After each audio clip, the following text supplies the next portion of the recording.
Hello friend, welcome to my YouTube channel SS knowledge. आज हम class 9th का हिंदी का पेपर लेके आए हैं। उसमें जो भी ऑब्जेक्टिव थे उसको सॉल्यूशन देखेंगे। ठीक, तो देखिए वीडियो को अंत तक। तो जो हमारा पहला टॉपिक है उसमें सही विकल्प आए हैं। तो प्रेम मार्गी शाखा के जो कवि हैं वो हैं जयसी।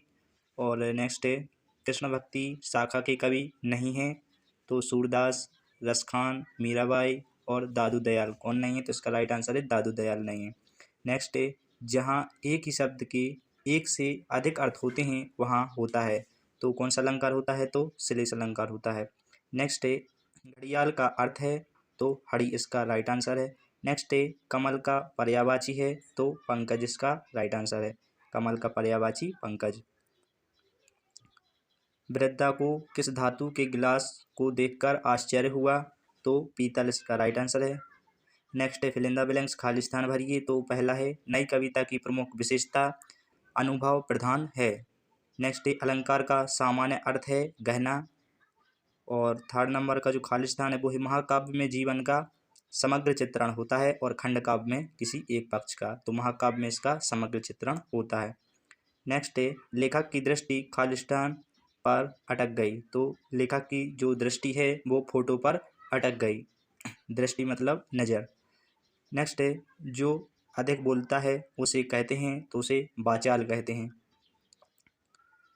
नेक्स्ट है नानी के मन में खालिस्तान की आज़ादी के प्रति जुनून था तो देश की आज़ादी के प्रति जुनून था।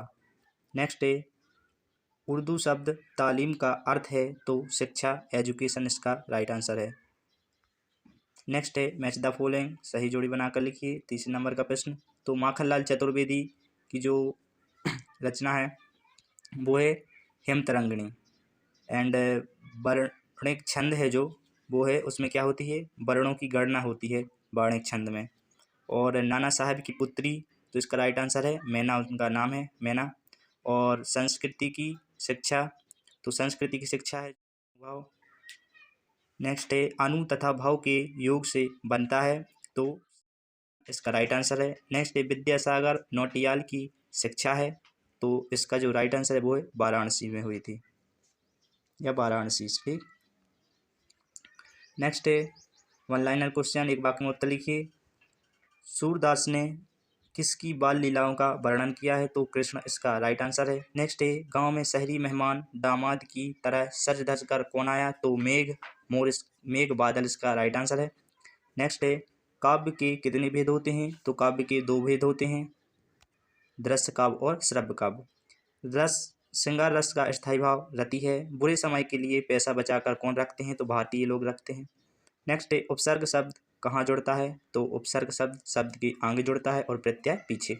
नेक्स्ट है वृद्धा कपड़े में क्या छिपा लेती है? तो जो वृद्धा रहती है वो कपड़े में एक रोटी को छिपा लेती है। नेक्स्ट है ट्रू फॉल्स, सत्य सत्य लिखिए। मीराबाई आदिकाल की कवित्री हैं तो इसका जो राइट आंसर है वो असत्य है। नेक्स्ट है खंड काव्य की कथा वस्तु विस्तृत होती है, असत्य। इसका राइट आंसर सत्य वो होती है संक्षिप्त, और महाकाव्य की विस्तृत होती है, तो ये दोनों असत्य हैं। नेक्स्ट है तीसरा प्रेमचंद के जूते फटे थे तो ये सत्य है। नेक्स्ट है उत्थान का विलोम अवंती है तो ये आप मुझे कमेंट करके बताइए, शायद असत्य लगता है। नेक्स्ट है किरण शब्द का पर्यायवाची रश्मि है तो ये सत्य है। रामस्वरूप दकियानुसी ख्यालात के थे, असत्य है।